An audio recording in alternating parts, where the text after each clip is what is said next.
Ladies and gentlemen, sports fans alike, welcome to another edition of Bill Swerski Sports Talk Chicago, one of the couple, two, three best podcasts around. So sit back, grab yourself a cold one and a Polish sausage, park your keister in the French room, and listen to Bill Swerski Sports Talk Chicago.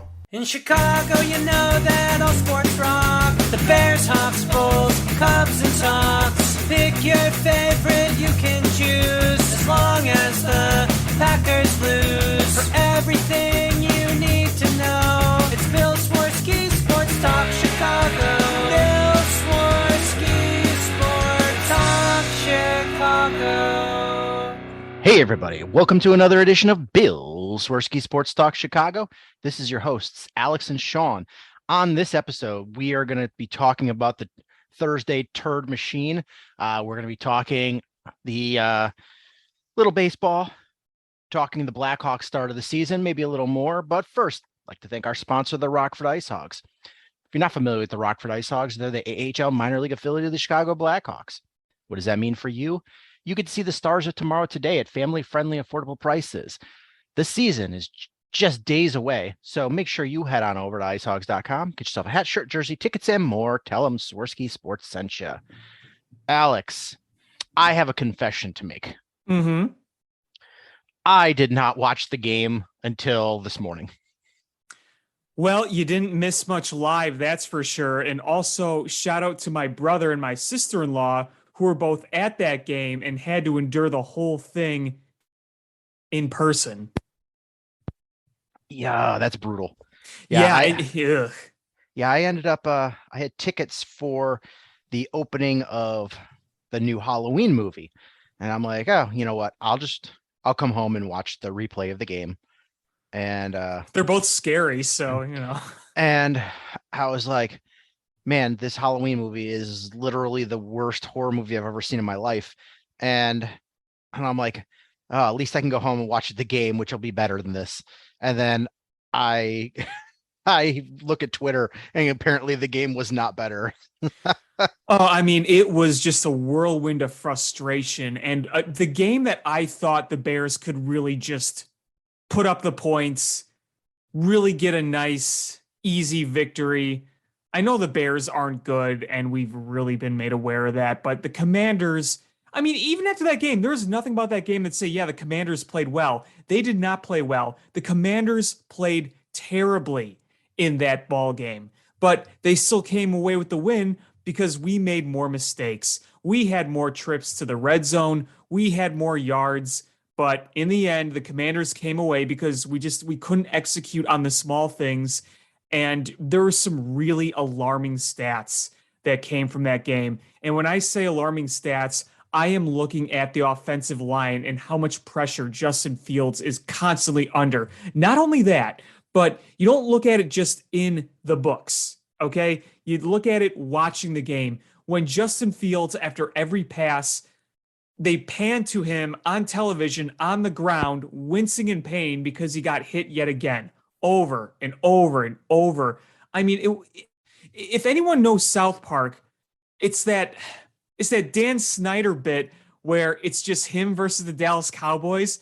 Hot, hot, hot, hot, hot, hot. And then he just gets tackled every time, then gets back up. Hot, hot, hot. Gets tackled again. That was literally Justin Fields. He looks like a Family Guy meme. He's on the ground every time. I mean, it's alarming. I don't think he's going to make it the whole season.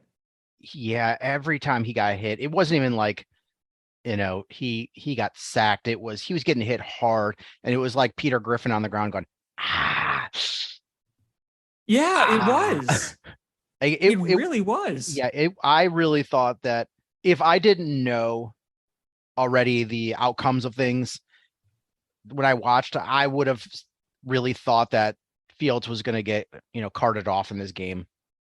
I mean, there were moments where I thought, is Trevor Siemian going to be putting his helmet on and warming up here? Because there were some times where not only was Fields wincing, but he was kind of limping a little bit around after the play. You know, he nothing like he couldn't walk or couldn't get up, but you could kind of see a bit of a limp in his step when he tried to get up. So he was clearly feeling the effects of those hits.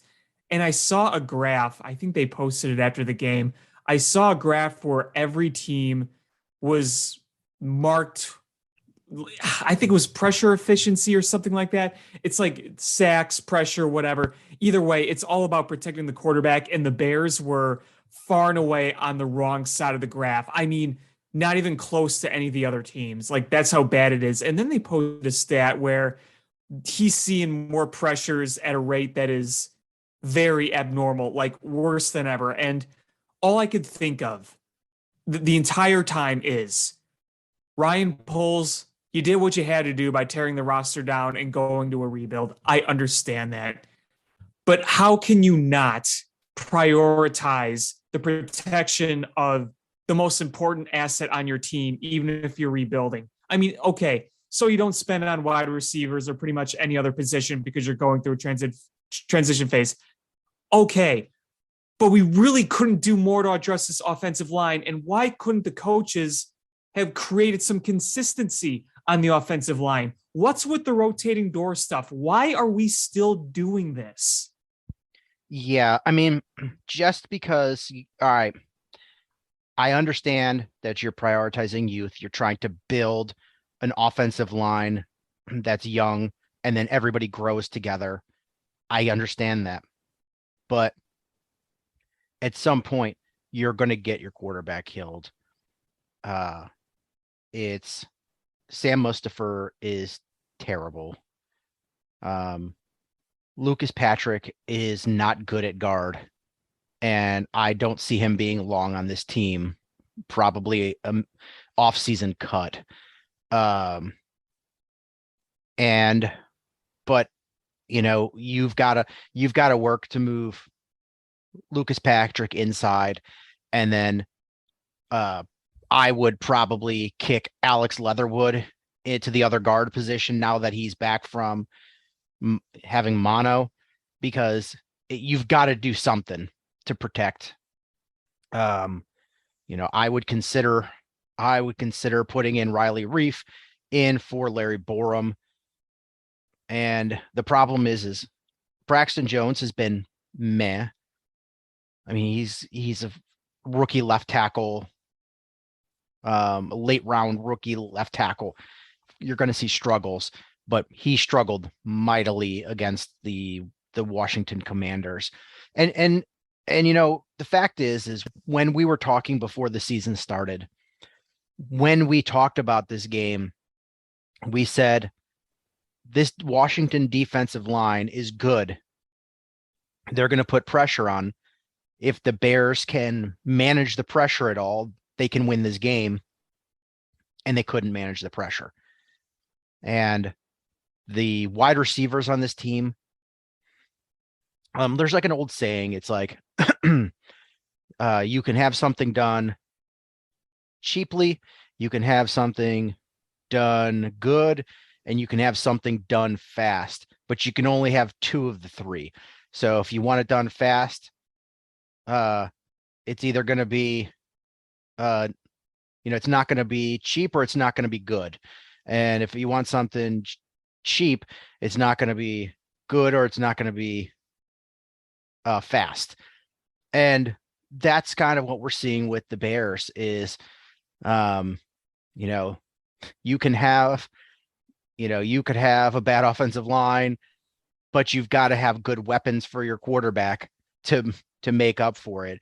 And if you don't have good weapons and you don't have a good offensive line, you're in trouble, because what you end up with is a young quarterback who is,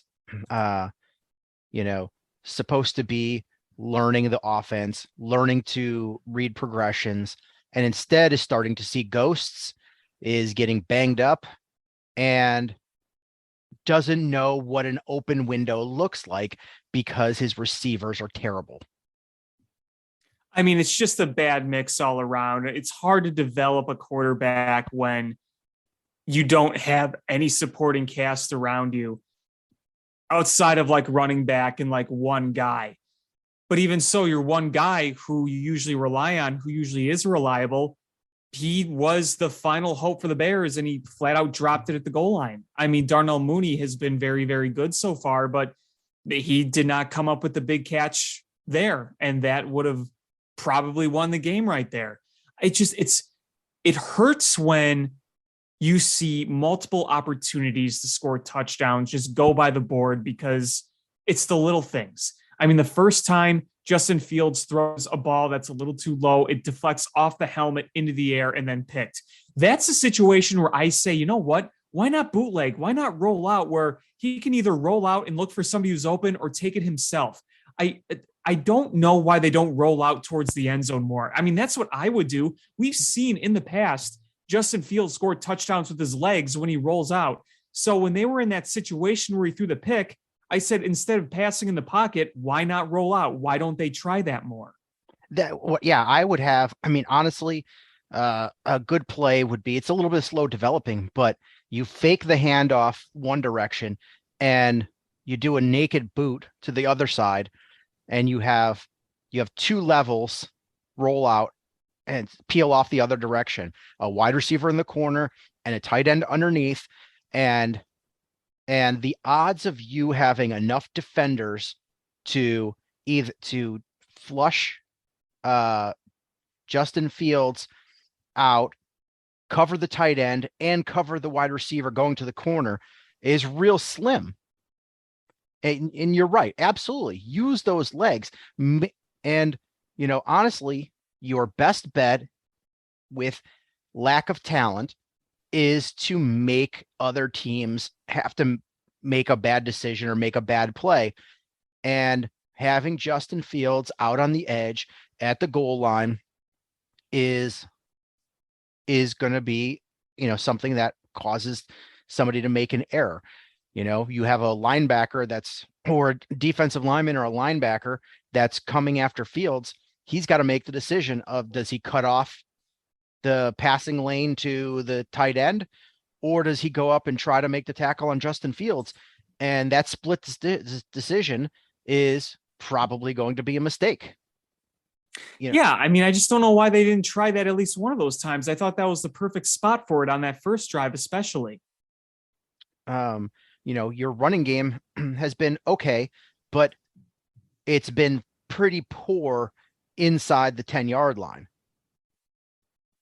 Yeah, I mean, we saw the great run by Khalil Herbert. That set everything up. And the Commanders were pretty good at stopping David Montgomery throughout most of the game. They had him read. Their run defense is solid on Washington. It's one of the few things they do decently well. So, I mean, they were able to kind of contain that for quite a bit. But, even so, you see situations where it calls for a run and the play call isn't necessarily bad, but you saw that run kind of get shut down a little bit at times during the game. And it's like, okay, well, even if the play calling makes sense, if they're shutting that down, then you got to make adjustments. And that's the whole thing. I mean, we saw the play calling in that one possession where they didn't score because they got shut down on downs.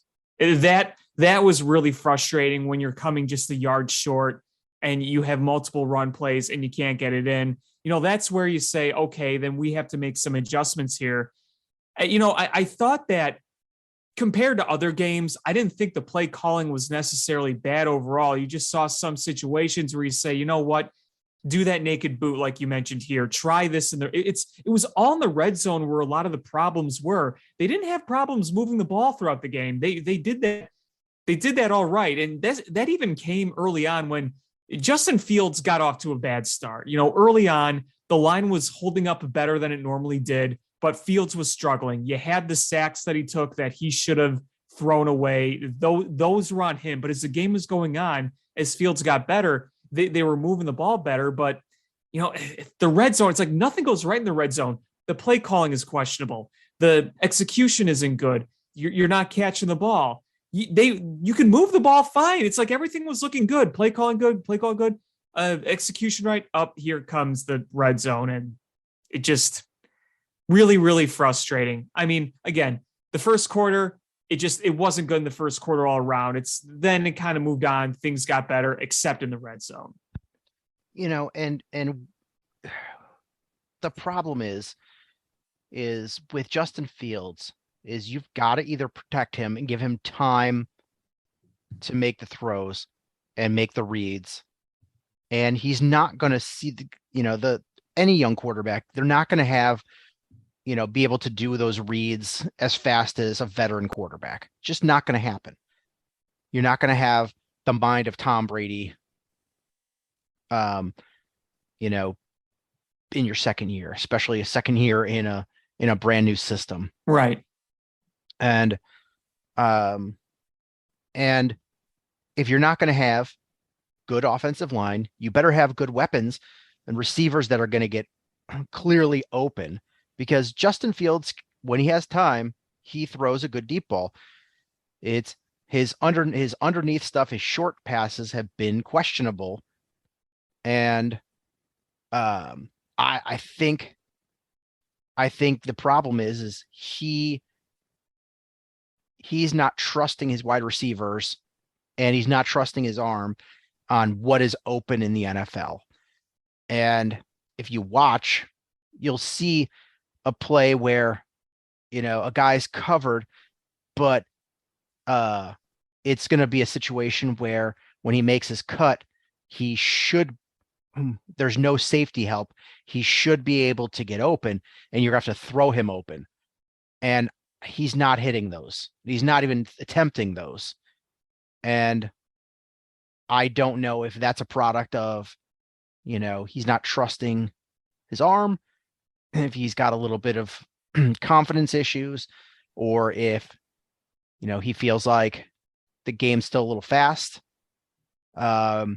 or he's seeing some ghosts because of the poor offensive line protection.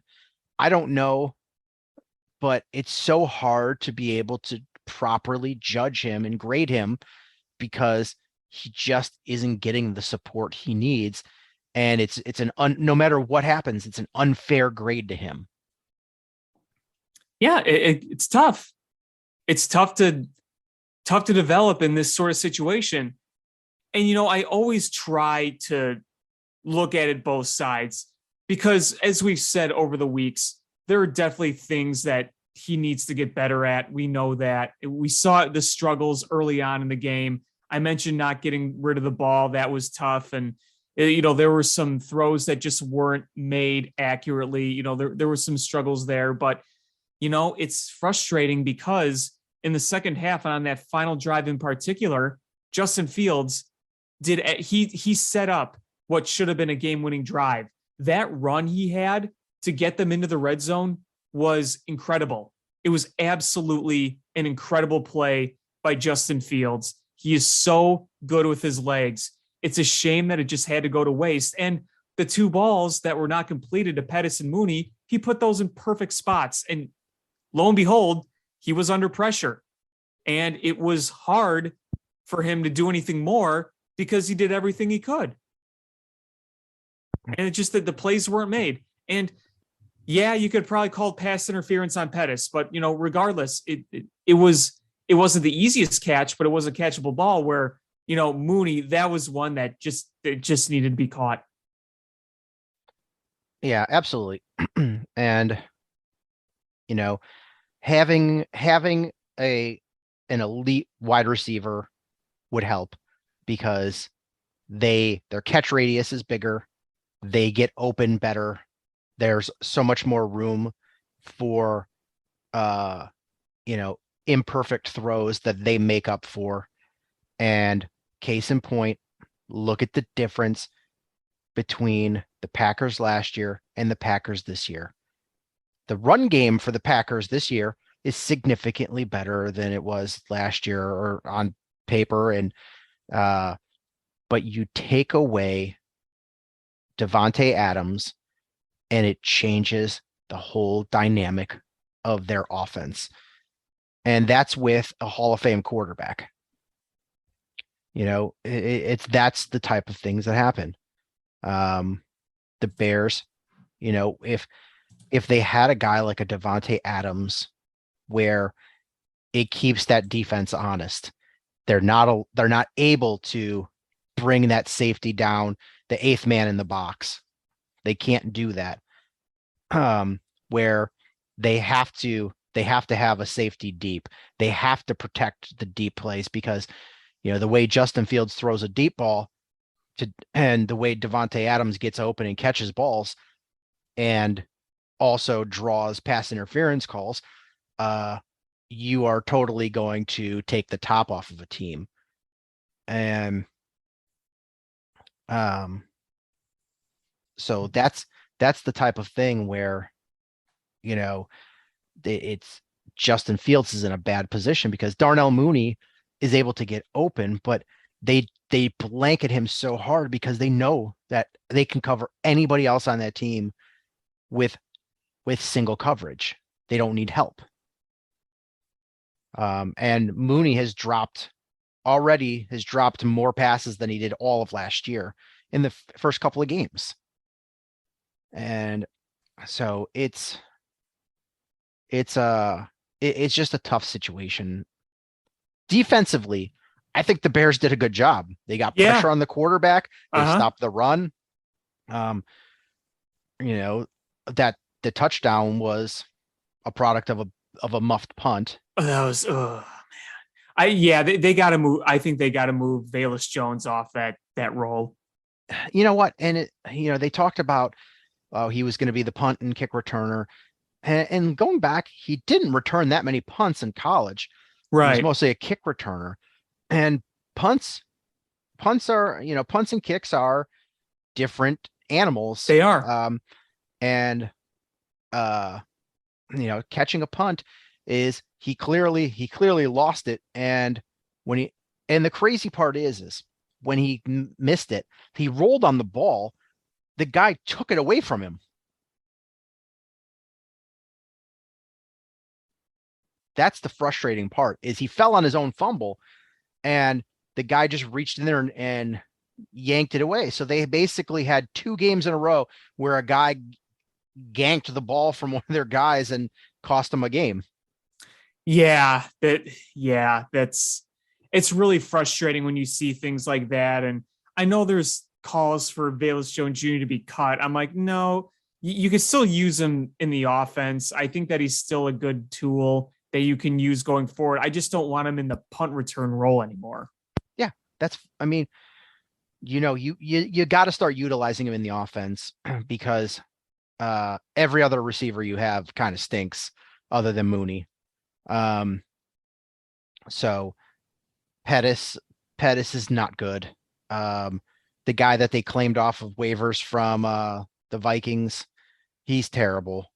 But they're going to have to start using Velus Jones. Really, they're just move him off the punts. Is Byron Pringle going to come back anytime? Did they move him to injured reserve? I think they might have.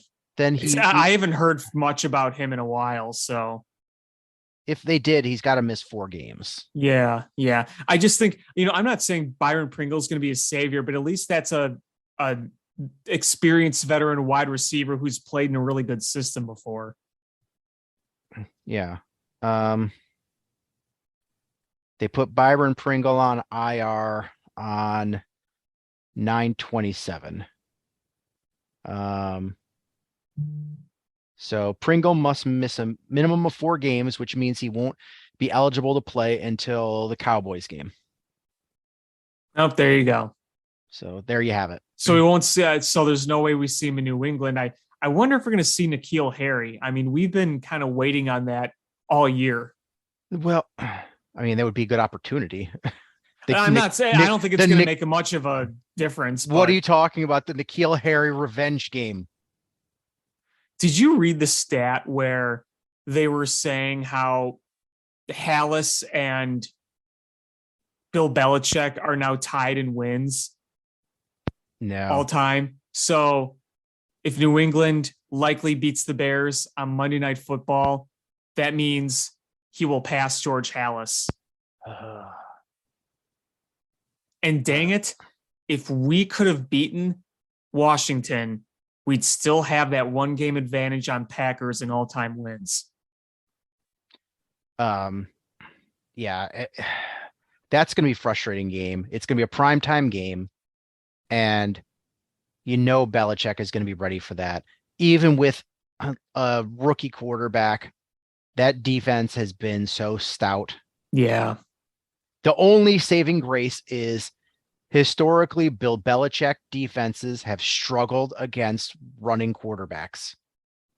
That is the only saving grace the Bears have. I feel like that's a stat where you just like Googled and like you got like those librarian glasses on and you're just trying to do this research and you're drinking cups of coffee and writing it down. Oh, look, I found this. There's hope. No, but like they've struggled against essentially they've struggled against running quarterbacks. They really have. That's the only saving grace. This defense has been really good, and watching them shut teams down. I mean, they shut that was the Vikings down 2 weeks ago. The Lions. Or Lions, yeah. Lions were scoring 400 points a game, and then they were just like, oh, this team that didn't score anything. Yeah. Goose eggs. So I think the Bears are going to be in for a rough night, and it's going to be embarrassing losing to somebody whose last name is Zappy. Man, is it going to be like that 2014 game in New England? I don't think it'll be that bad. But I don't think so either. But it's not going to be good. No. I'm looking up the line here. I mean, obviously New England's going to be favored. There's absolutely zero question about that. It's just maybe my guess would be like 9-point underdog for the Bears. Let's see. Why do they have to have a whole article about before they just put the odds? Here we go. Need the clicky clicks. 7.5. 7.5. All right. I guess 9, but okay, 7.5.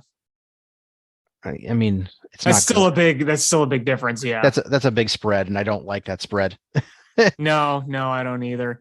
You know, a lot of people, and I've been saying this too, is you look at the rest of the Bears schedule and you're like, there's no real slam dunk wins here. And there's going to be that game where the Bears are not expected to win and they win. It happens every year. So I think they'll win one of those games. Maybe they'll beat the Lions once, and maybe week 18, the Vikings have the North all clinched and they're locked in and they rest their starters. I mean, those are really the three, like, I really only see them winning 3 more games max. I mean, you never know. It's football. It's weird. But I mean, right now, when you lose at home to the Commanders like that, and you look at the rest of your schedule, you don't feel necessarily great, especially when you have to play teams like the Eagles and the Bills, and you have one more against Green Bay, even though Green Bay sucks, but they always beat us, so it doesn't matter. You play the Dolphins. It's the schedule is not our quote easy stretch. I am so petrified of having to play against this Cowboys team, because that defensive front is so ridiculously good. And I'm just picturing Micah Parsons just destroying either of our offensive tackles. I kind of fear that it's going to be like that Browns game last year. Yes, it's going to be, unless they really game plan to do something different. I got an idea. Justin Fields, just get a big old tub of lube.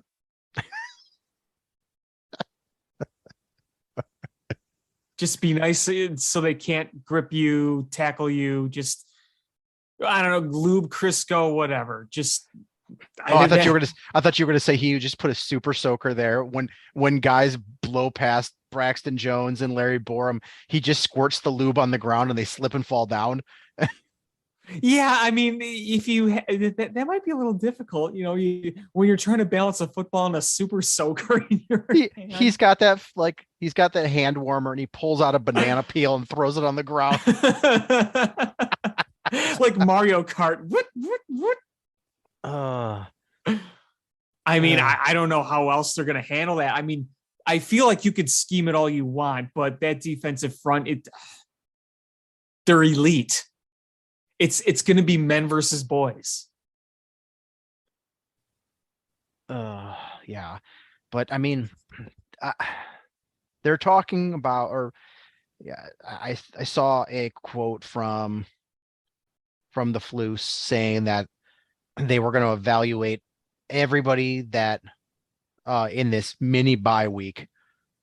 And honestly, what moves do you plan to make? Yeah, I mean, like you're probably not going to trade. You're not going to sign anybody that's notable. You call up guys from the practice squad. I mean, there's not much that could be done, is there? I mean, you're probably going to shuffle your um you're probably going to shuffle your kick returner, your punt returner. But honestly, what else are you going to do on your offensive line? Other than if you kick Lucas, if his thumb is fine and you can kick Lucas Patrick into center and move Alex Leatherwood into guard, and see how that goes. But Lucas Patrick has been brutal as guard. Yeah. There's really, I mean, sure, you can move a few things around. You can try to scheme a little differently. There's just only so much you can do. Yeah, I mean, you don't have a lot of depth. So I'm not sure what else there is to do. I mean, like Dante Pettis hasn't been good. All right, if you bench him, who do you put in? Because N'Keal Harry, they said they're going to work him back in over the weeks, slowly. But I mean, Mooney, already playing. Amir Smith Marset has been bad.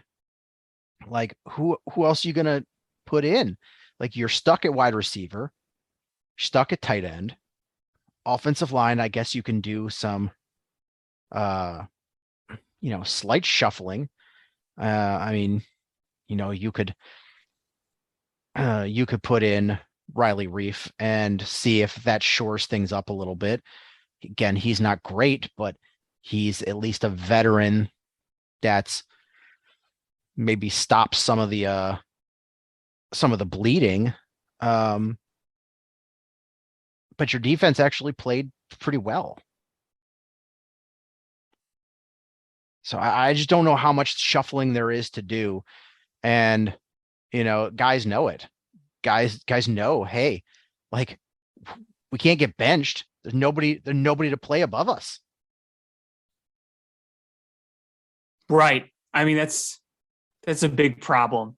It's a really big problem. And the other thing that's frustrating too is there's 11 games still. Something We're not like even that. halfway through the season. Yeah. I mean, and the schedule is just going to start getting harder and harder. We went through the easy portion. I hate to say it, but I think the national media was probably right about us. They were right about us. And I initially agreed with them. And then I talked myself into not agreeing with them. And then I'm like, oh yeah, my first gut instinct was right. Now I'm sorry, go ahead. I honestly thought the Bears we were going to see this year were what the Jets are, where they play good defense and they score just enough points and they don't make a lot of mistakes. And you're like, okay, they're able to eke out some games and stay in games that even when they lose. That's really what I thought we were going to see is, the Bears were going to be what the Jets are. Because I watched that Jets Packers game and they played good defense, and they've got a young quarterback who made all the same mistakes as Justin Fields is making, all the same mistakes, but they've got better weapons and a better offensive line, and makes all the difference in the world. Yes, it does. And they're still not scoring that many points. But it's all the difference in the world. And, the Bears have had They've played some good defense, but they've played some bad defense, and the offense just is nowhere near what it should be. Yeah, no, I'm with you there. I'm absolutely with you there. It's just, it's too bad. I mean, listen, at this point, they're 2-4. I think at this point we predicted 3-3. So it's one game off of where most of us predicted. It's just the context of it all. There's, you win, you lose, sure. But when you're in a transition phase like this, you want to be looking for certain things in a game, whether or not you win or lose. And once again, we were in a spot where we were looking for a lot of positives, especially in a game against a team like the Commanders. Like I said, I was really hoping he would the offense in Justin Fields to just be able to go out and score a ton of points at home, give us something entertaining and fun to watch. And instead it was just pure frustration and anger and just it's sadness. When they could not convert on fourth down at the end, I wasn't swearing, screaming, throwing things, punching things. My head just kind of sunk, like from almost exhaustion. I was just sad. I was really, really sad that this is still where we're at. And we all darn well know that this is not a contending roster. It's not a contending team. They were never going to be a contending team. It just never was going to be part of this season because you could scheme great. You can execute on the little things. But when you're void of elite talent like other teams, that eventually is going to catch up to you. But, we're seeing some of these struggles that are just really, really tough. But I also want to go another direction here really quickly. Just really, really quickly. I want to add this. The Bears, as I've said, seem to struggle on offense more than anybody. More than anybody. With all that being said, I gotta admit, the more I watch some of these other NFC teams, I'm thinking, wow, there's a lot of crap out there. Like we might be the crappiest of crap, but we're not the only crap. Yeah, football this year has been pretty bad. I mean, the Jets had a lot of times that they did not look any better than the Bears. I watched the Buffalo Kansas City game and, the teams just struggled to move the ball. There's a lot of games, just bad football and bad offense. The issue is the other teams it's like garbage, garbage, garbage.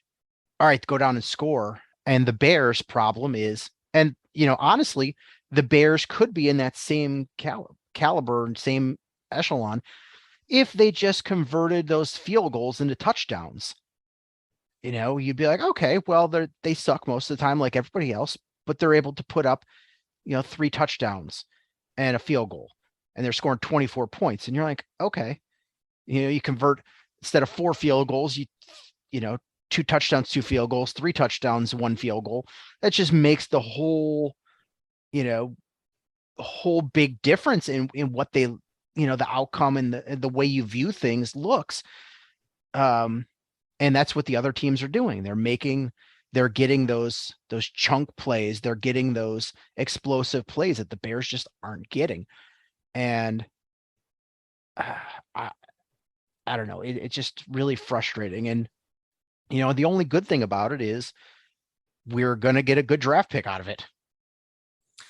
Yeah. And there's two things. There's 2 things that I think about a lot when I see where the Bears are right now. Number one, I've said this multiple times on Twitter. I'm going to say it again on this show. What makes these losses more frustrating, knowing you're in a rebuild year, knowing that you're not expected to go anywhere, it's the fact that you have the most important future asset on your team in Justin Fields when this is all happening. If we were in year 1 of a rebuild and we didn't have our future quarterback or we didn't have him playing and they just had like a Andy Dalton or Matt Barkley or just some veteran bridge, it would be very easy to kind of tune out a lot of the emotion and be like, all right, get through this season, get through this rebuild season. Let's get that draft pick. Let's use this draft capital. Let's move forward. Because you're watching this now and you're like, you watch because you want to see progression from Justin Fields because he's the most important asset on your team and the essential part of your future. So it's a bad team and a bad season, but there's still the importance of that. And his growth could be stunted by the fact that he is on a tanking, rebuilding roster. Whereas if they didn't have him in this situation and it was like 2016 when you won 3 games like Matt Barkley, nobody gave a shit about that season after like week 3, week 4. Matt Barkley, Brian Hoyer, it's like, okay, clearly you're thinking long-term ahead. So you could just kind of tune it out easy. It's harder to tune it out and it's harder not to feel a bit more frustrated when this is all happening while you're trying to develop your quarterback. Yeah. And it's Ryan Poles, Matt Eberflus are not dumb. They're not blind either. They know the situation that they're in, and they know the importance of developing this young quarterback. And I'm just frustrated that there doesn't seem to be solutions to make it better. At least in the short term, there's not. Yes. Like long term, I think the Bears are going to be extraordinarily aggressive to make things better. But in the right now, it's just infuriating because they can't stop the bleeding. They've got to keep him upright. Justin Fields, they've got to keep him upright, and they've got to find a way to score points. And I understand Ryan Poles, his path to having long-term greatness with the Bears. But at some point, he's got to jumpstart that. It's all fine and good to say, we'll tear it down to the studs and we'll rebuild through the draft. But that takes a really long time. And when you're not winning ball games, the NFL stands for not for long. No, it doesn't. And what I'm trying to be optimistic about is thinking about what's going to happen this offseason. You're going to have draft picks and you are going to have a ton of money to spend. I mean, that is why we're in this situation, is because you had to get rid of a lot of the crap from the Ryan Pace era. So you had to strip it down in order to get that draft capital and get the flexibility you're going to have financially going forward. It's too bad that in the middle of this is Justin Fields. And I'm not saying I wouldn't rather not have Justin Fields. Don't get me wrong with that. I'm just saying this would be easier to swallow in the moment if we were just rolling with some bridge, if that makes sense. I'm not saying I don't want Justin Fields or that I wish that, we would draft somebody else and we'd forget this. That's not what I'm saying at all. It's the mindset of a fan. It's more frustrating to fail with the future on your team than it would be if you're like, okay, none of this is going to be important by next year. Oh yeah, I completely understand. My worry is just that Ryan Poles is not going to want to spend a ton in free agency trying to make this team better. And because he's going to want to build through the draft. And what I'm saying is at some point he's going to have to jumpstart this rebuild by bringing in talent to build off of, because if you just build through the draft, it's going to take you years. And that's not viable in the NFL. And there's going to come a time where you need to bring in veteran experienced guys to help you grow. Right. You just got to be very smart and very selective about it. If you were to sign and trade trade for a true number one receiver, like the Raiders did with Devontae Adams, and give him a big deal. Okay, fine. You lost the draft capital on that and you're spending a lot of money, but to get an elite talent like a Devontae Adams, You're like, okay, that is worth it, because quickly, elite wide receiver is becoming the second most important position in the NFL. It's quarterback, clearly, and then it used to be edge rusher or left tackle. It's quickly becoming number one wide receiver. And until the Bears get one, and maybe with a high draft pick they end up getting one, but if at some point you've got to do something to make things better. And I think the Bears can and should be really aggressive in free agents, or in the trade market. And there's, I think, 2 weeks left before the trade deadline. Yeah, I mean, there's going to be questions about what they could do. You're hearing rumors about the Panthers selling off pieces, and they have the one wide receiver that's on the market, and it's like, oh, that makes sense for the Bears. And do they make a move like that just to maybe stabilize something? The only problem is, where the Bears are drafting, like, other teams are probably going to consider throwing around a number one pick. If you're the Bears, you cannot do that. You absolutely have to protect that number one pick with your life, because it's going to be a high one. Right. Then it's, are you able to move a second rounder, selling a team that it's going to be essentially a late first rounder? And I honestly, if I'm the Bears at this point, I consider moving Robert Quinn and consider moving Roquan Smith. Well, you know what? I think you're at the point where you can build up more draft capital with some of these veterans that you have. I mean, there's not a whole lot, but obviously Roquan Smith and Robert Quinn were the two guys that were talked about in the offseason. Roquan Smith being part of your future, Robert Quinn being a possible trade asset. Now it's like, well, Robert Quinn isn't doing what he's doing last year, which isn't entirely surprising. And Roquan has struggled. So you kind of have to reevaluate what you're going to do with those guys. I mean, if Robert Quinn was doing what he was doing last year, like if he was getting sacks like crazy, right now, I like, after these first few weeks, I'd be begging for the Bears to try to flip him, because I like Robert Quinn, but he's not part of the long-term he's not in the long-term plans where Roquan is supposed to be, but we haven't seen him play nearly as well since the holdout. I think the pressures are still there, just not getting home. And, if you put him as a complementary piece on a good team, suddenly I think those probably turn into sacks. Sure, but I agree. But my only concern about trading him in the offseason was, at some point, somebody's got to rush the passer and get pressure. Right. And at this point now, we're like, okay, you know what? This team is bad. I would rather, if we're going to be bad anyway, I would rather have the trade value, whatever that is. Exactly.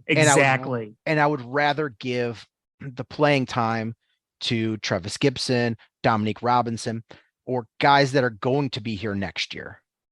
And right, if we're not going to be good and we're not going to get those pressures anyway, I would rather just play. And same thing with Roquan Smith I once thought he was going to be a cornerstone of this defense. Mm-hmm. And I don't know if if he's playing to stay healthy, or if he's still suffering the lingering effects of missing all of training camp, or what's going on, but he's not the same guy. And I would part ways with him and get what you can, because you need to rebuild. You need draft picks to do that. Right. Yeah, I mean, what you said was exactly spot on with my thoughts. Going into the season, I wanted somebody to rush the passer. But at this point, it's like, what the hell's the point? I mean, the defense at this point of the season, like, I don't really care much about the defense outside of like Brisker and Gordon and Eddie Jackson. And I mean, I'd like to see Roquan Smith play a bit better, but when it comes to some of the older guys, like Robert Quinn is one of the older guys. That you don't really care as much this point going forward because he's not part of the long-term plans. And you're right. There's no ill will towards Robert Quinn. I like Robert Quinn. I would like to see him get traded to a team that has a chance to win a Super Bowl. Sure. And in return, the Bears get some sort of draft compensation that they can help to rebuild and get rid of some of that cap space, and allow them to be even more aggressive. And you know what? You can say that a lot of those guys are only worth like lower round picks, but you know what? If you stuck on lower round picks, you always do have the ability, if you have a lot, maybe you use them to trade up at some point. Yeah. It's never bad to have a ton of picks. Yeah. No matter how high or small. If you're the Bears and you couple a late third rounder with your very early second rounder, you could probably move into the first round again. Sure, exactly. And if you are in the fourth or fifth and you got a ton of those, maybe you move up to get to the third. There's somebody you want. So, the more picks you have, the better. It gives you the flexibility to do things. Mm-hmm. Right. Right. And I also think too, that if you look at what Ryan Poles did last year, where he traded back 1 million times to stock up on picks, you could say, you know what? He did that because he needed draft capital. Ryan Pace left him with very little draft capital. That was to get more draft capital. Now, if you build more of that, then you can do several other different things. So he already has good draft capital going into next year. So he's not going to have to make all those trade backs again. So now there's just more options, more available. And you'd like to have that, brought even further, the more picks you get. And I mean, I don't really know what other guys you would be looking to trade off this roster. You just don't have very much. I mean, Robert Quinn and Roquan Smith are like two of the really notable ones, but I mean, you're not going to trade David Montgomery. I mean, no one's going to really give you anything for him. And unless somebody goes down and someone's in desperate need, I don't see there being a big hunt for a running back. You're not going to trade any of your receivers because they're not really going to be worth trading. I mean, and you're not going to trade Brisker or Gordon because they're rookies, and you're not going to trade Dominic Robinson. He's a rookie. And I don't see them trading Eddie Jackson, even though he is a little older. But so, there's not a lot that you can do, but if you could get something, just somehow, even if it's lower round picks, like it would just be ideal to get some picks at this point. And I mean, and the salary cap relief of parting ways with Robert Quinn would be not necessary, but nice.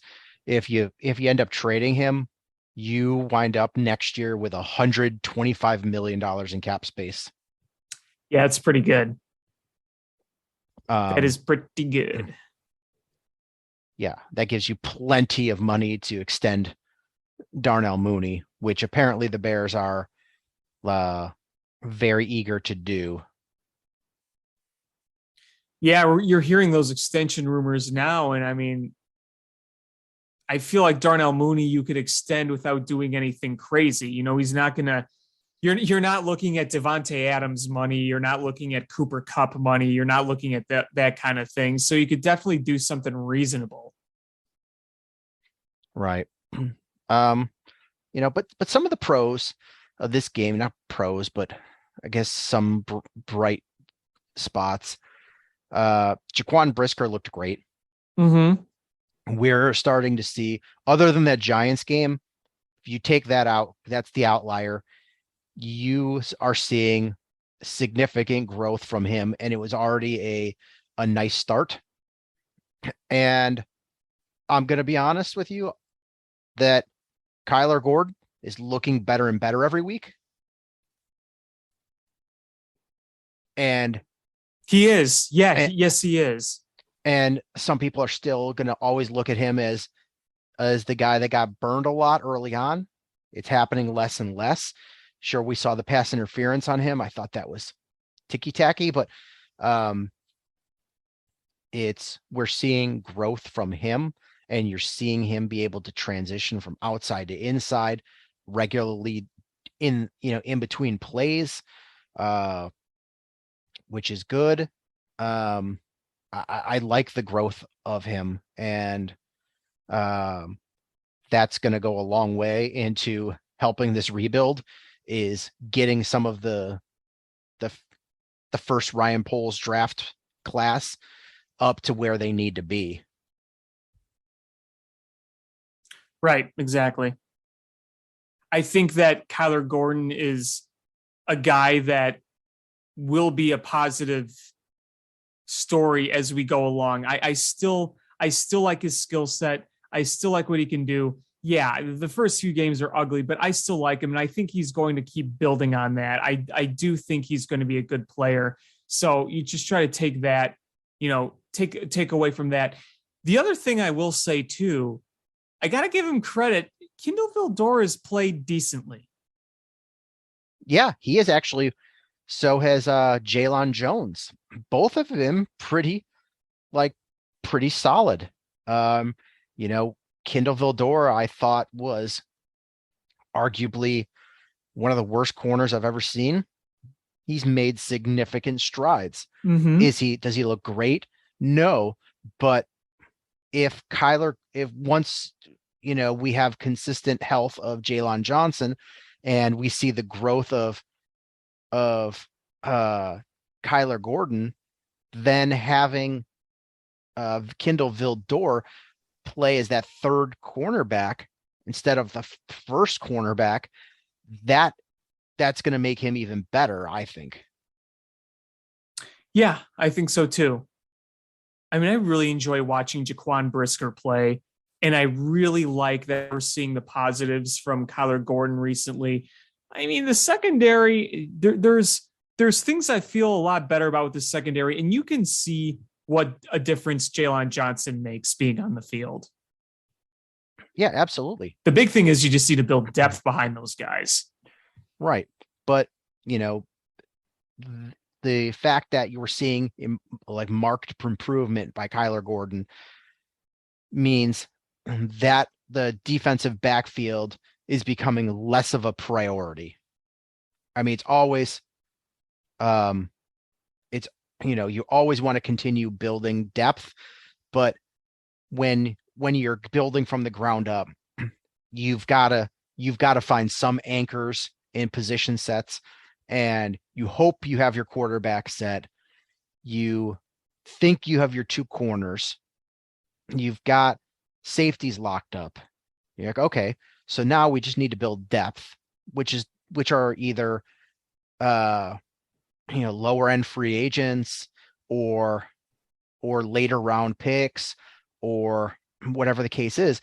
You can start using your early draft picks as to fill other needs and fill gaps in that are much bigger gaps. So like those early round picks can be used for premium positions where you have needs: offensive line, wide receiver, edge rusher, etc. Yeah, no, I agree. I definitely agree. I mean, there are so many needs on this team, let's be real, but at least you could look at one area and feel pretty good, because, man, Eddie Jackson has looked like his old self, and you really love Jaquan Brisker. I mean, the secondary, like I said, it needs depth, but you can build depth a lot easier than having to rebuild an entire core. And you got to basically rebuild the wide receiver core. You have a lot to do on the offensive line and the defensive line. So at least you can identify an area on your team where you're like, all right, we got a pretty good solid foundation here. And I know a lot of Bears fans just like to beat up on Kyler Gordon because they've seen some rough plays early on, and they somehow equate, well, we shouldn't have drafted him. We should have drafted George Pickens, the wide receiver out of Georgia. The issue is with George Pickens was never talent. It was off-field concerns.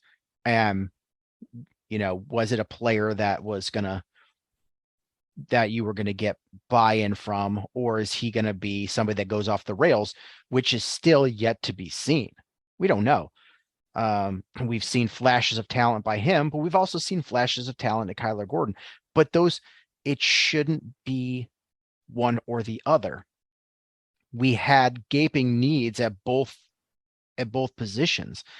The Bears sort of felt that having Byron Pringle and Darnell Mooney would be able to buy them more time than it did. And we desperately needed another cornerback. And so I don't understand how those two have become, it's not a Mitch Trubisky, Patrick Mahomes situation. This is a situation where I think Kyler Gordon's going to be pretty good, and George Pickens might be pretty good too. It was just where the Bears felt that they were getting better value. Yeah, I mean, it's kind of one of those things I just don't try to think too much about. I don't try to harp on, we could have drafted this guy, we could have drafted that guy. It's easy to, but at the end of the day, you're always going to have that guy that you could have drafted that you didn't. And you hope that you're not going to be playing that game much down the road because Ryan Poles is drafting the right guys and we're building a winning team. Right now, it's just much easier to do that. It's one thing if you're the Packers in a Super Bowl window and you waste a first round draft pick drafting a quarterback when you could have drafted a wide receiver to help you at that moment. Like that's a situation where you're like, what the hell? We had a gaping need for a starting cornerback and a gaping need for wide receiver. And the value was better.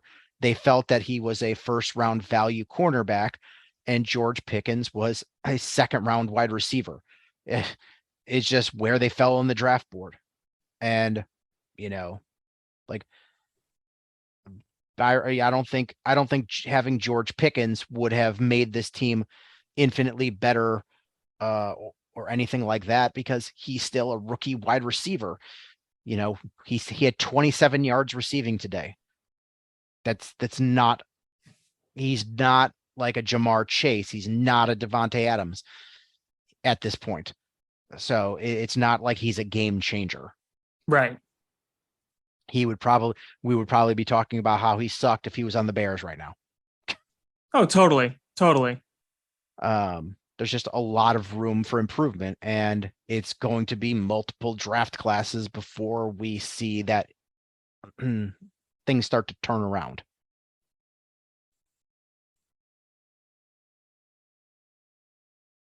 But I'm not looking forward to the Monday night game at all. I'm not looking forward to most remaining games on the schedule.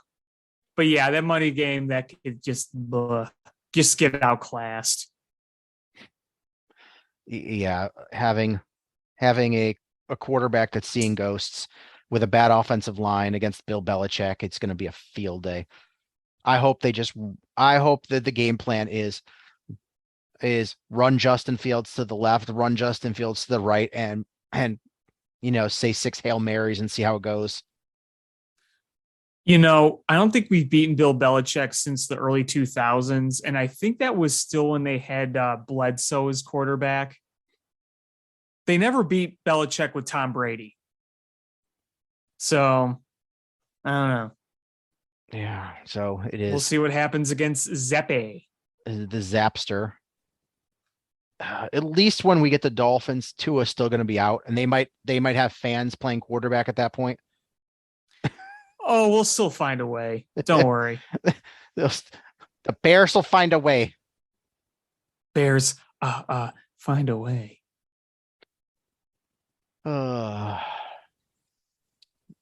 So hockey season started.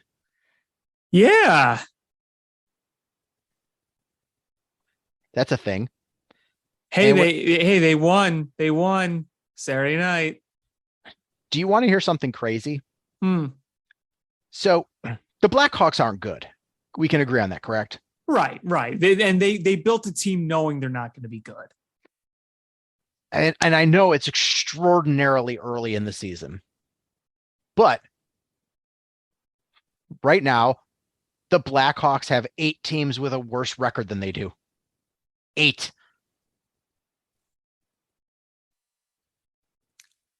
Yeah, cool. We're 3 games in.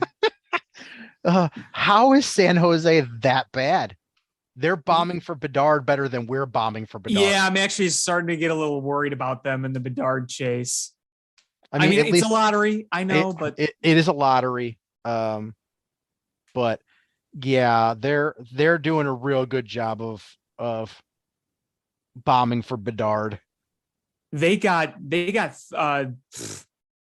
gave up 5 goals to the Hawks on Saturday. I think Lafferty scored 2 of them. Lafferty scored 2 shorties. He did. Yep. And but man, I was like, oh man, we're gonna lose to San Jose. That is good for us. Like 5 unanswered goals. And yeah. And that's it. I mean, it's good and bad. Like, sure, I like seeing the Blackhawks win, and it's fun when they score 5 goals. And it might be the only time this season when they score 5 goals and Patrick Kane has 0 points. Yeah. I will say, though, Taze has played fairly well the first few games. Which is good, because then maybe we can trade him.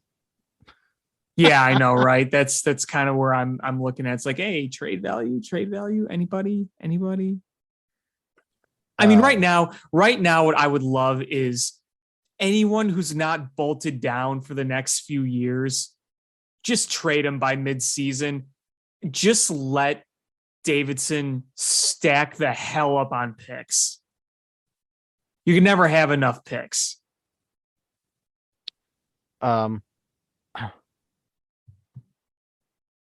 Yeah, but we had Jason Dickinson comes in and looks really good.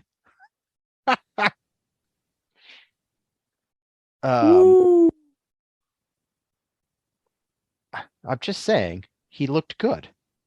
No, he has. I won't take that away from him. And I'm praying that somehow Max Domi finds the fountain of youth and we can trade him. And maybe Athanasiou can repeat what he did that one year where he scored like 30 goals, which was several years ago. I can dream, right? The Blackhawks are going to nail or trade anything that's not nailed down that they can trade. That's because they're going to go all out for Bedard. That's true, right? Yeah, absolutely. I mean, this is a pure tank year. And you know what? The nice thing is even if they don't get Bedard, it's a good draft class and they're going to have a good draft pick. With the way this is shaping, it should be a good draft pick for them. So you're going to be able to at least get some notable talent early on. And it's just, you want Connor Bedard so bad. Yeah, you do. It's every time we talk about Connor Bedard, you're like, well, it's going to be a good draft class. And I feel like you're just setting all of us up for to feel good even when we don't get Bedard. Right, because they're going to get the second pick. They're going to get not Connor Bedard. Who did you get in the draft? Not Connor Bedard. Oh, okay. Well, the scouting report on this guy is, but it's not Connor Bedard. Yeah, but it's not. It's just not him. Yeah, I want him so bad, but it's going to be a blah year. I don't think that outside of a few teams or any teams that are significantly worse than the Hawks. I mean, San Jose is going to challenge them. Phoenix or Arizona, I still call them Phoenix. Arizona is going to be bad. Philly's going to be bad. But hey, you know what? The good thing for the Hawks for their tank is they play in a division that's ideal for tanking, where everybody else is at least competitive pretty much. I mean, you have the defending champs. You have the St. Louis Blues. You have the Wild. All three of those teams are set up to be prime cup contenders. So if they beat the hell out of you, okay, get you closer to the chances of getting Connor Bedard. Yeah, because the way the odds are, it's not like the NBA where the first three or the worst three teams have the same odds. Mm-hmm. The NHL, it's that the team with the worst record has almost a 20% chance of getting that top pick, and then the second worst team has a 13% chance. It's a significant drop in your chances of getting that top pick. I'm simulating lottery after lottery after lottery after lottery after lottery. Oh yes, seventh time's the charm. Seventh time the Blackhawks just won the lottery on tankathon.com. 7 times. It took me 7 times, but we finally got it. The number 1 overall pick. I'm on 14 and I still haven't got it. 15, 16, 17, 18, 19, 20, 21, 22 times. I've got number 2 pick like 7 times, but it took me 22 times before we got the number 1 pick. Well, it's early. It is early. I mean, the teams that are worse than them, San Jose is bad, and Arizona is bad. Minnesota and Ottawa, they have to come. Minnesota is definitely going to be much better. They'll separate themselves. They should. If not, they'll make themselves separate. Yeah. I mean, hey, I think the other thing too is that if you look at how this season is going to progress, I think that there is a good chance that other teams are going to get hot streaks and cold streaks at inopportune times. You just kind of hope that it benefits the Hawks. Even some of the worst teams have a little bit of a hot streak, and it's kind of all depends on who it happens against and where, because who somebody beats, it all makes a difference in the standings and all makes a difference with the lottery odds. So there's going to be a lot of changes in the odds, I think. How funny would it be if the Blackhawks got the number 1 overall pick, but it was via the Tampa's number 1 pick? Oh my goodness.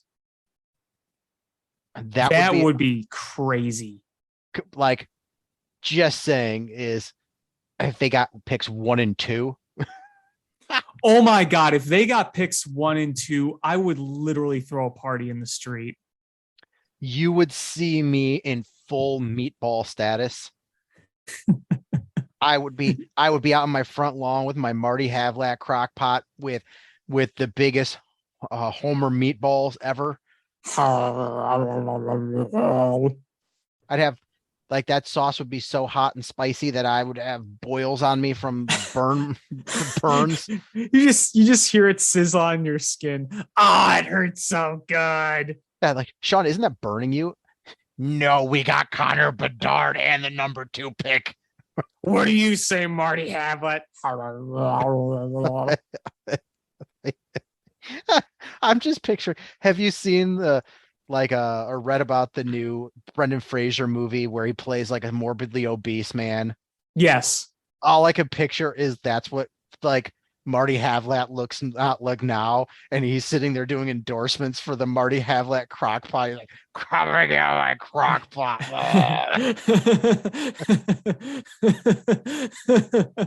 Oh man, I wonder what old Marty Havlat is up to these days. I have no idea. Nuns. Oh, Marty Havlat. He was good, and then it's like he was kind of like the Starlin Castro of the Blackhawks, where he was here for a few years, then they finally got good. Yeah, we need to trade you, not because you're bad, because we need to make room for a better player in Marian Hossa. And the Cubs did that with Castro, a better version, which was Ben Zobrist. So yeah, kind of just one of those guys like, hey, you're good, but sorry.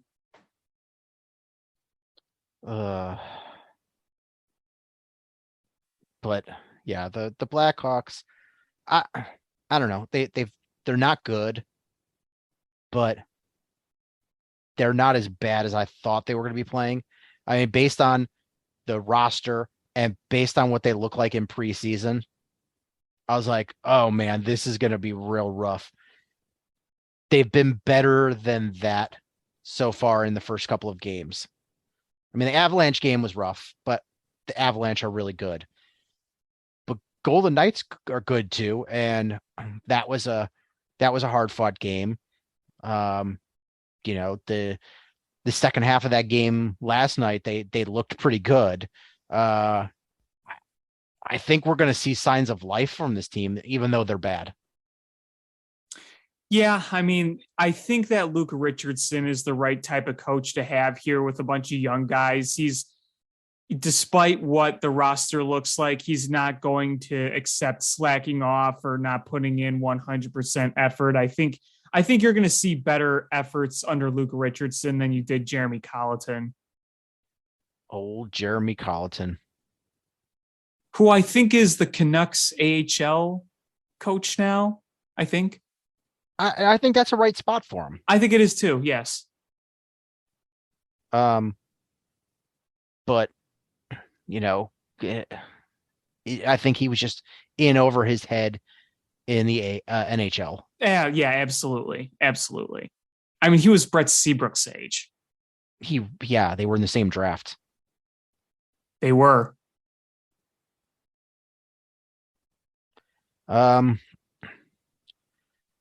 We could talk a little baseball here. All right. You know, we seemingly are starting to hear some names bandied about for the White Sox managerial spot. And I think the fan favorite is Ron Washington. The fan favorite or the betting favorite? I think that's the from what I'm seeing online, that's the guy that the fans seem to be wanting. I've been seeing Joe Espada, but I mean, I think Ron Washington would be a decent pick if you're looking at someone to help with the defense, because he's a defensive minded guy. I know that sounds football-y, and the Sox need defense coaching badly. So I could see why there is an appeal there.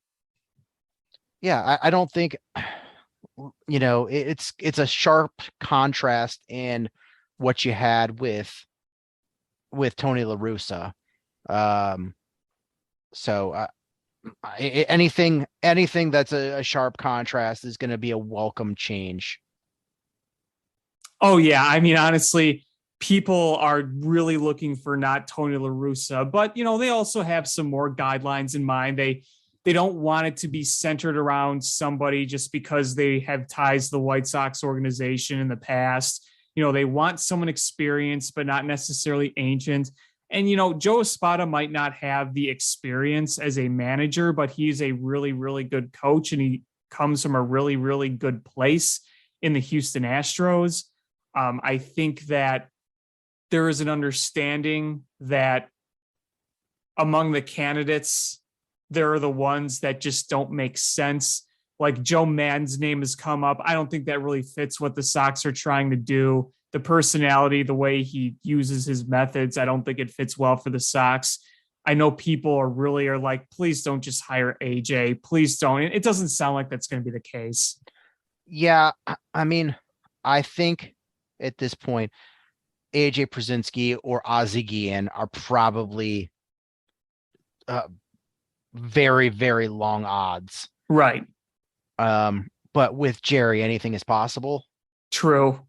I mean, Tony La Russa was probably really, really, really long odds in fans' minds. I mean, they were zero pretty much until it happened.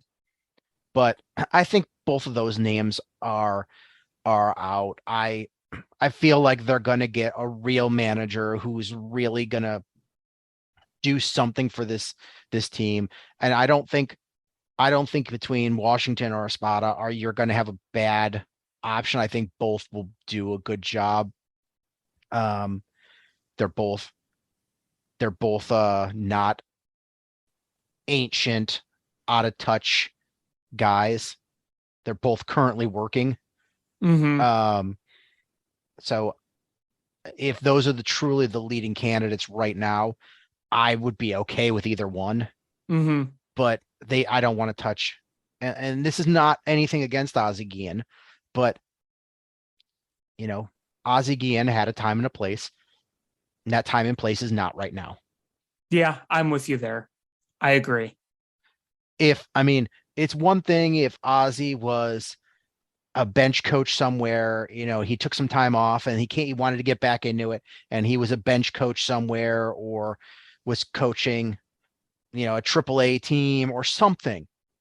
He's been on TV and the radio just yammering away about what everyone else is doing wrong.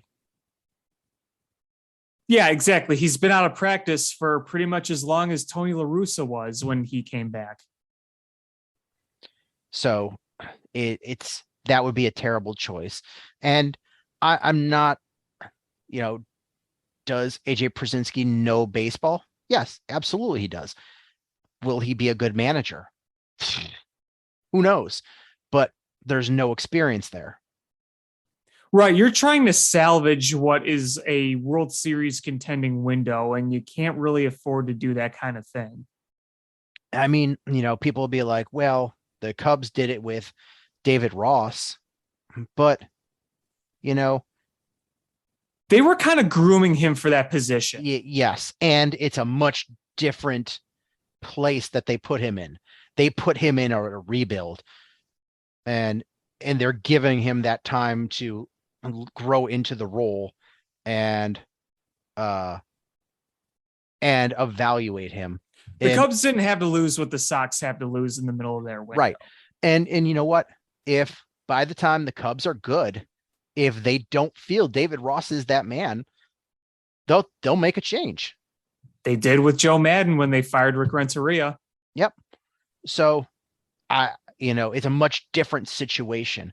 If after this window closes for the White Sox and they start a rebuild process again, if they wanted to hire AJ Przinsky to be their manager, I would say, okay. It's still weird because he's so far removed from the game. If that's really something you would want to do, you would probably want to bring him in as a bench coach or something to at least get him back in the clubhouse. I don't know. I think it would be a terrible time right now to try to make that move. And I think the only reason people are even mentioning it is because with this organization, any sort of tie can lead you to a managerial job. Right. Exactly.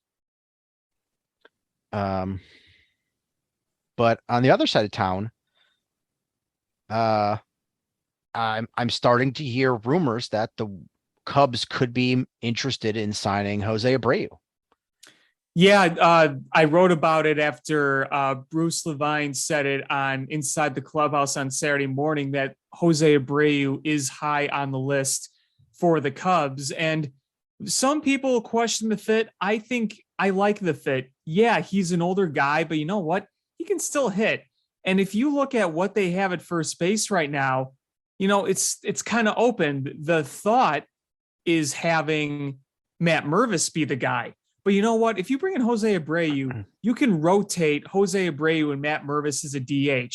And if you have a veteran guy for the next few years, it kind of takes some of the pressure off Matt Mervis, because Matt Mervis has been an absolute masher in the minor leagues, but he doesn't have any MLB experience yet. And, you know, you don't know. So kind of having that safety cushion, I think, is a good thing. And if you're able to get him on a 2-year deal with like a third-year option, I think you can easily go that route.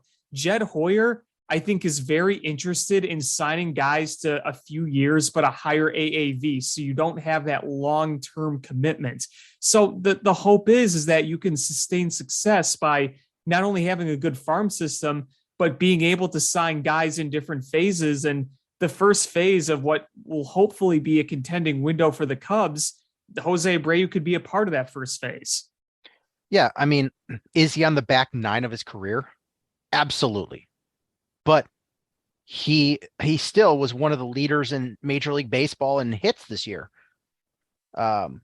He could definitely be an asset for this organization right now, especially with the gaping need they have at first base. And like you said, we've talked about the potential for Matt Mervis stepping in, but if we know anything about young players, is they're going to hit some sort of wall, whether that's the extended season that they've never played that long, or if it's they go into an extended slump because of, you know, the difference in talent that they are seeing pitch in and pitch out. It's nice to be able to have a professional hitter that could step in and take the pressure off, or to, you know, if you need to send the young player back down to the minors, you have that stopgap there. I think it's a good fit. We've talked about who could be available at first base or what the Cubs could do at first base. And I think we've so zoned in on signing one of the elite shortstops. People forget that first base has been a extreme position of need for this season. And, you know, I think there might be something to say too about, you know, Jose Abreu was the face of the White Sox for almost a decade. He was the main center of that team for many years. I mean, he was there in the Robin Ventura days and the rebuild days and then the window days. So, you know, he's been there for so long. He's been that face, the primary guy. He comes to the Cubs. He doesn't really have the pressure of being the face of the franchise. You know, he's just a piece on the team, not devaluing him, or he'd be very valuable as a great teammate and a great leader, but I just don't think there's that pressure for him to be the guy, the face of the team. Especially if the Cubs were to make a huge move and sign one of the top shortstop free agents, that's clearly going to be the person that everyone's going to look towards. It's Jose Abreu would be the guy that can fly under the radar and just coast out the last few years of his career. Right. Yeah. And I mean, it's one of those situations, in my opinion, where if you get a guy like him and he's performing at just a consistent pace, it might not be in prime pace, but consistent, that can help your ball club go a long way. And I mentioned the veteran leadership. I think he'd be great for the clubhouse. I think it'd be good for the team. So, I mean, I'm all for it. I'm absolutely all for it. And honestly, you probably have the inside track if the White Sox truly are moving on from him, because he could live wherever he's living. He's not worried about having to move because he could stay in Chicago. And, you know, for a player that is at the last, you know, the twilight of his career, do you want to uproot your family and your life and move somewhere else? Like, it's very clear that he's a guy that likes to have that consistency, and that's why he stayed with the organization that you know, he started with. So staying in the same city at least is probably a leg up. Right. Yeah. I mean, there's two ways you can look at it. If you want to stay in the city, obviously the Cubs would be an option. The other option would be, you know what? I want to look for a contender that could use my services, because I'm sure Bray would want to win before he goes out. So, the Cubs won't be the only team on him, but I think there's definitely reasons to say, yeah, I think Jose Abreu could fit in here and that he'd want to come here. Like Bruce Levine said, I don't think there's a reason for him to say no. It'll just be who offers what and what situation looks best for him personally. But I think that there is something to be said about him being able to stay in the city he's familiar with.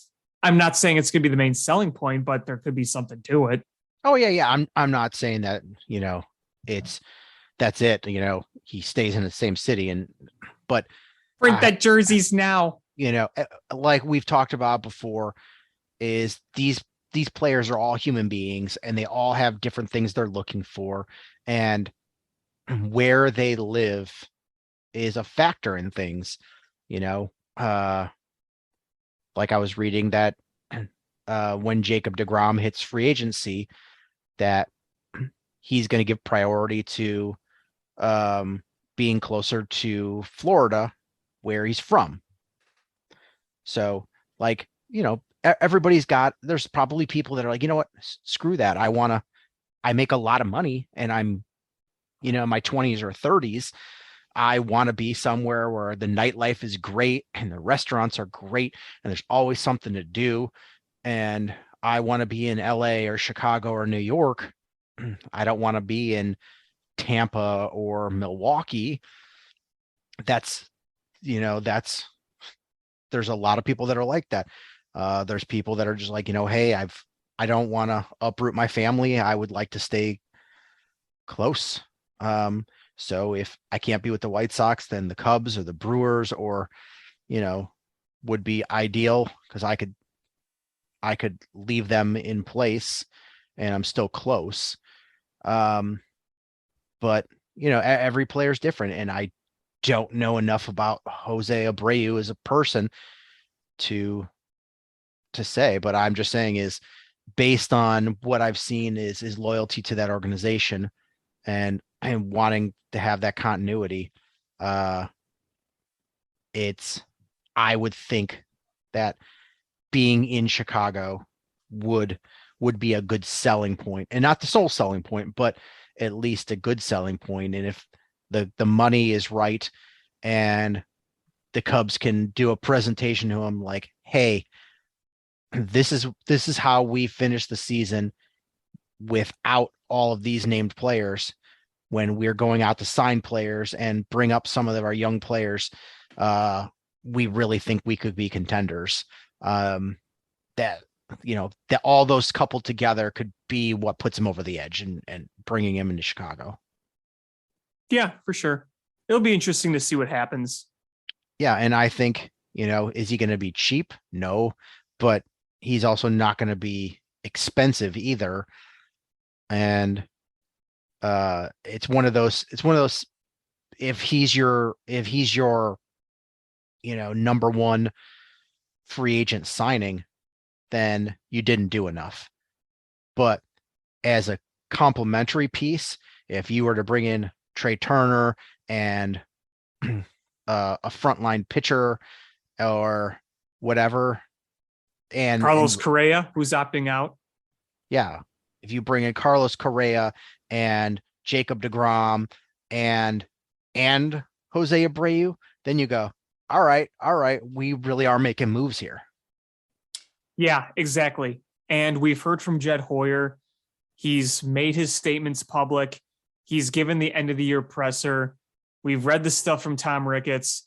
Everything is pointing to them having a big offseason. And I'm saying, okay, you're promising a big offseason. You're saying you're going to be aggressive. You're going to spend money. Okay, I believe you. I know people might think I'm a fool for believing them, but I genuinely do. I think they are legitimately in a spot where they can do that, and they will do that. It's just now we're like, all right, now you got to back up your words. You got to do it. And then we will further judge on how it all comes together. So I like the tone from what I'm hearing from Jed Hoyer in the front office and ownership. I think that they're ready to get back into contention. I mean, they're literally going to try to get back in contention next year. They're not talking about multi-years of trying to build up. They're ready to get back in this, and they need to be ready to get back in this. So now is going to be the time to see what they do. I'm going to throw a name out there.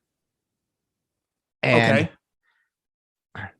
This is probably a high risk, high reward name / player. Justin Verlander. I've heard multiple people say this. I think you could potentially get him on a very short-term deal. I don't think anybody out there is going to go after Justin Verlander for a ton of years at his age. Because I would not hate it. He's probably going to opt out of his contract the last year of his deal, right? I mean, after likely winning Cy Young, I'm sure he would like to try to get some more money. I think it's very possible. And you probably, if you're the Cubs, sign him to, I mean, he's going to be what, 40 this year? Yeah, he's up there. Yeah, I think he's going to be 40 this year. But if you were to sign him for like a 2-year deal with an option for a 3rd year, and you do that, like Jed has been saying, the high AAV, doesn't kill you if you're the Cubs. No, it doesn't. I just wonder if he's willing to do that, because he probably wants to win a World Series. Right. And Houston's going to be one of the best chances to do that. It just, are they going to pony up the money for a new contract? Right. And that's why I like the idea. I think it's intriguing. I thought about it. I'm not sure it's likely, but it is a very interesting idea. And I'm kind of glad you brought it up. Yeah, I would say that is probably a very low likely outcome. I'm just saying is, if you're going to be aggressive, that is probably the most aggressive move that you can make. Yeah, I mean, it's something that's going to require, even if it's a short amount of time, a lot of money. And it is a risk considering the miles and the age of him, even though he is coming off an insanely good season.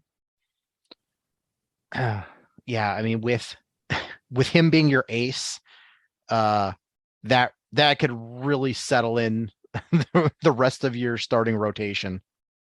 Yeah, absolutely. I would not be against that, but that would be the aggressive move, I think. I mean, signing Carlos Correa or Trey Turner or somebody is going to be aggressive, but it's the expected safe aggressive move. You're signing guys in their prime in those cases. Yeah, but it's the one everybody expects you to make. If you do it and you fail, you go, well, I mean, everybody just goes, well, that's what we expected them to do. And the player didn't do what they were supposed to do. But I think they're safe, aggressive moves. But Verlander, I think, would just be the super aggressive. We're going for it. This is, it's where playoffs are bust right here. Right. Man, the Eagles are really stomping the Cowboys. Yes, they are. That they are the clear front runners right now to win the NFC. It's kind of not even close at this point. Did you watch the Packers Jets game today? I saw a bit of it, and yeah, pretty impressive work by the Jets. And I've said it before, I'll say it again. So far, Green Bay hasn't looked all that spectacular. Why is it that they look so good against the Bears and they look so pedestrian against everybody else? I mean, the Bears did just lose to the Commanders. True, but it's so frustrating as hell. Don't get me wrong. Every year, they play a perfect game. Like, nothing goes wrong. Right. All the calls go their way. Like any 50-50 play goes their way. They don't Mhm. make mistakes. And you watch them against other teams and guys drop balls and guys run the wrong route. They fumble, they can't block, Yeah, they can't kick. They it's get like playing the Bears is their Super Bowl because clearly they don't go to the Super Bowl in real life. Ooh, burn. But man, Aaron Rodgers has got to be so frustrated. He gets hurt on the last play of the last game. He's clearly in pain. His wide receivers are terrible. And he was getting hit left and right in this game. Yeah, he was. I Aaron, mean, they were all over him. That Aaron, offensive line was getting blown up. Dear Aaron, I think it might be time for you to retire and go realign your chakras. Yeah, I think so too. That would be amazing because that team without Devontae Adams is not that good. But that team without Aaron Rodgers and Devontae Adams is, they always talk about how their head coach has like such a high winning percentage to start his career, and he's like tops in NFL history, and that is going to come down wicked fast if Aaron Rodgers retires. Yeah, they're gonna need a new quarterback, that's for sure. And they have a lot wrapped up in the money, so the day is going to come where they have to pay the piper, and Sean Hotman is going to show up at Lambeau Field in his leprechaun uniform and his flute. I'm gonna be in a leprechaun outfit, but on stilts with my flute. Time to pay the piper, Packers. People are looking around like, what the hell is that? And then they finally look up on the stilts and they see you all the way up there with your flute. Oh, You try to walk onto Lambeau Field and like the stilt gets caught in the grass and it starts to sink and you get stuck up there. The funny part is it's gonna be, they're like, Sean, what are the two greatest days in your NFL, like in your life as an NFL fan? And I'll be like, well, obviously number one was when the Bears won in the 85 Super Bowl season. And number two is when the Packers had to pay the piper. And buddy, I was literally the piper. I've got flute lessons all ready for this day. Literally just taking flute classes for that sole purpose. I want to take like those Revolutionary War like paintings of, with the flutist, the flautist walking around in the battlefield and Photoshop my face on it and with a Bears jersey on and make the background Lambeau Field. Yeah. There's people fighting all over the place, and there's Lambeau Field, and me in a Bears jersey with a flute. And the greatest day ever was this day in Green Bay. There's gonna be like a storybook made about it, and it's gonna be glorious. The stilted leprechaun. The Chicago stilted leprechaun. Oh my God, that's gonna be the next kid's book. Oh my God. And you're gonna draw it in that old like German cartoon, like 100-year-old fashion, where like the lips are like the cheeks are all like rosy with the like big eyes, and that style of old German art. It's just gonna be you as a leprechaun on a freaking stilt. It'll be me in a children's book. I'll be also an obvious t-shirt and the whole kit and caboodle. The Chicago stilted leprechaun versus Strul Peter. I'll be the Bears version of Ronnie Woo Woo. Oh dear God. Bears. Doodle doodle doodle Bears. Doodle doodle.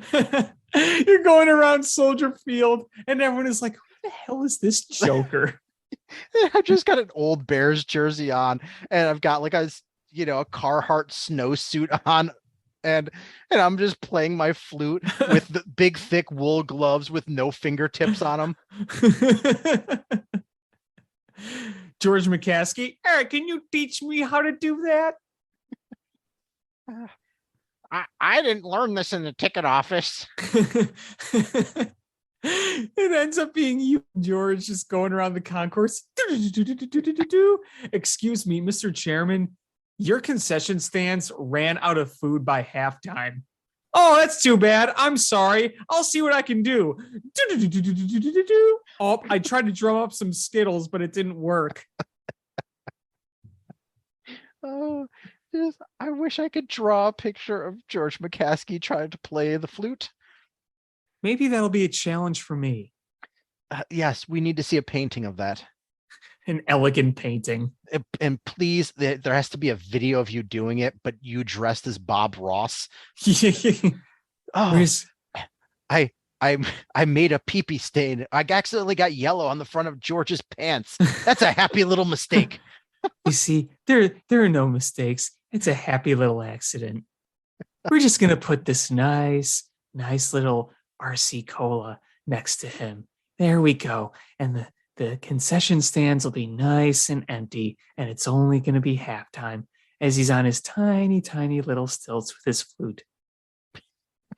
No joke, though. My brother was at the game, and he said they were out of like most of their shit by halftime. Like, how the hell does that happen? I don't know. It is. Everything with this team is just unreal. It's like something out of a cartoon. I'm seeing now that that there are starting to become chinks in the armor of the Arlington Heights plan, because people are starting to question who's paying for the infrastructure for the stadium to be built there, and all these shops and other things that they're planning. The existing businesses in downtown Arlington Heights are like, how is this going to impact us financially? And there's just, it's like everything the McCaskies touch. It's like the opposite of the Midas touch. It's everything they touch turns into dog turds. It just turns into like sludge. They go around just, oh, look, here's the Walter Payton statue. Sludge. It's George McCaskey. Why is there all kinds of water in your house? And why does it stink? Well, I went on the roof to try to repair it, and you know how it goes. I had a poop roof. Well, thank you for now letting me know, so I know never to come back. It's like a fist bump after that. No, George, I will not be fist bumping you. Yeah, sorry, I'm gonna decline that. I know where your hands have been and what they do. Oh man, George McCaskey's gonna go to the Arlington Heights site with his flute and try to drum up the stadium magically. He's like, let me see if I can magically make the city hall votes come in.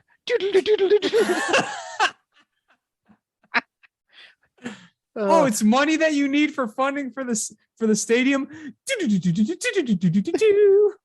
He's like, I need some TIF funds. He's like, concrete costs how much to pour?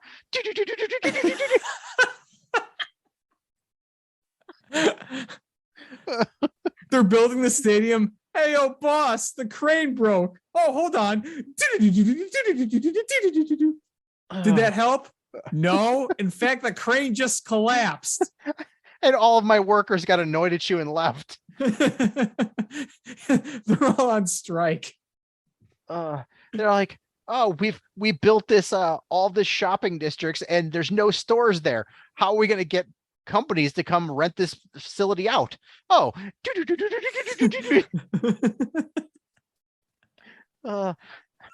He's writing down in his diary. He's like, if you flute it, it will come. Oh, he's going to be telling the coaches, if you need to draw up a play, just do this. Intercepted. Oh, I guess I didn't play it right. Oh, we need a better offense.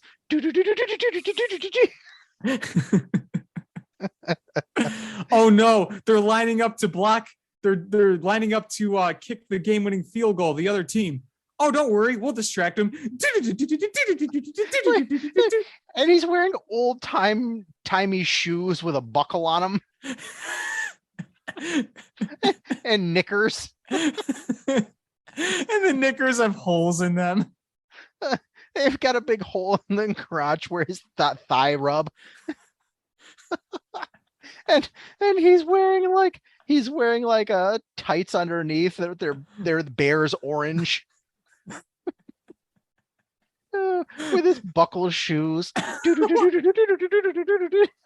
walks around, buckle just kind of clanks around.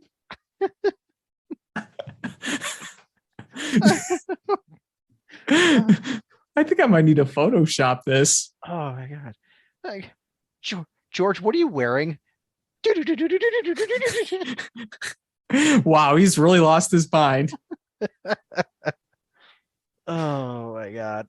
They don't play bear down anymore when they score, when they win. He just takes the microphone. Every single game, the halftime show is it's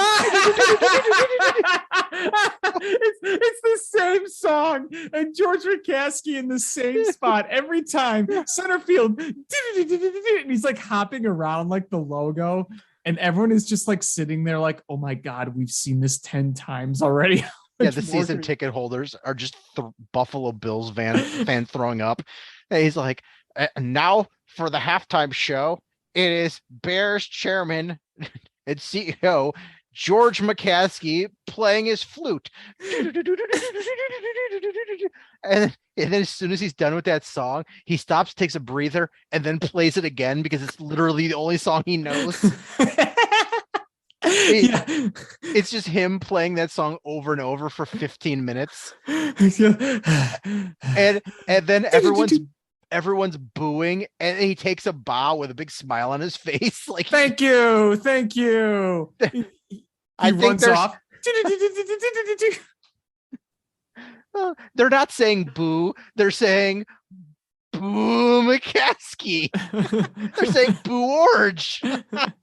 I was saying boo orange. Oh man, I love this idea. I can we write to George McCaskey, take some flute lessons? This is so much. Just send him a certificate in the mail. Good for 10 free flute lessons and 1 pair of buckled shoes.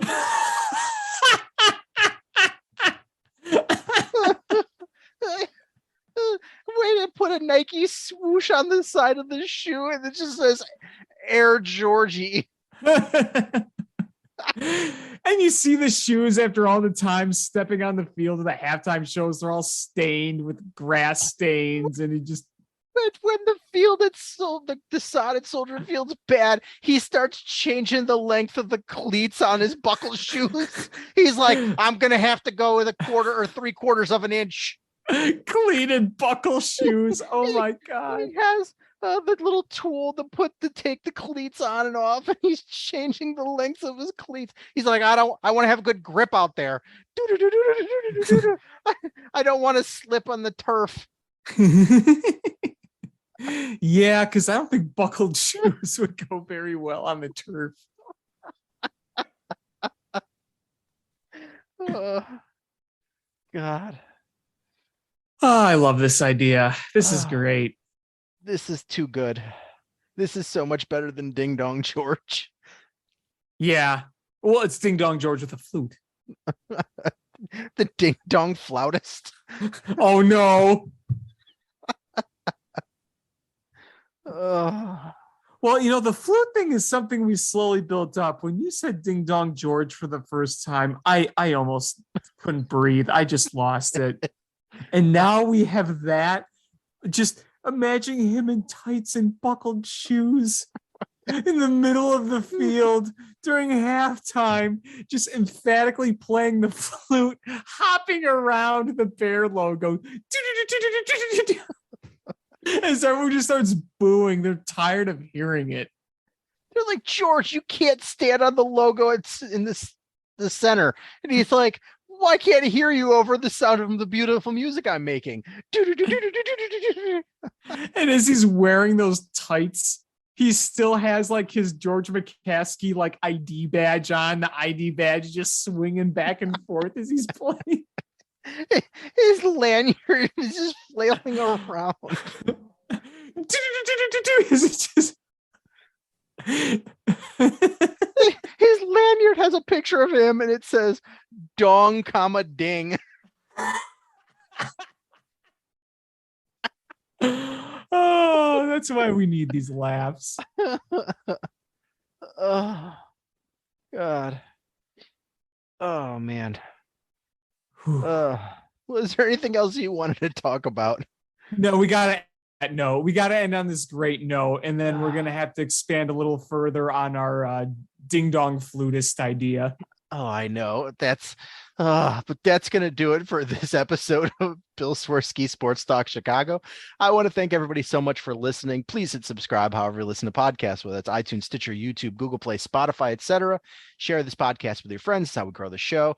Follow us on social media at Swerski Sports, Facebook.com/Swerski Sports, SwerskiSports.com, or ShyFanPat2 for Alex on Twitter, or AlexanderJPatCreative.com for all the cool stuff that Alex does. And again, thank you guys so much for listening. And until next time. Cubs win.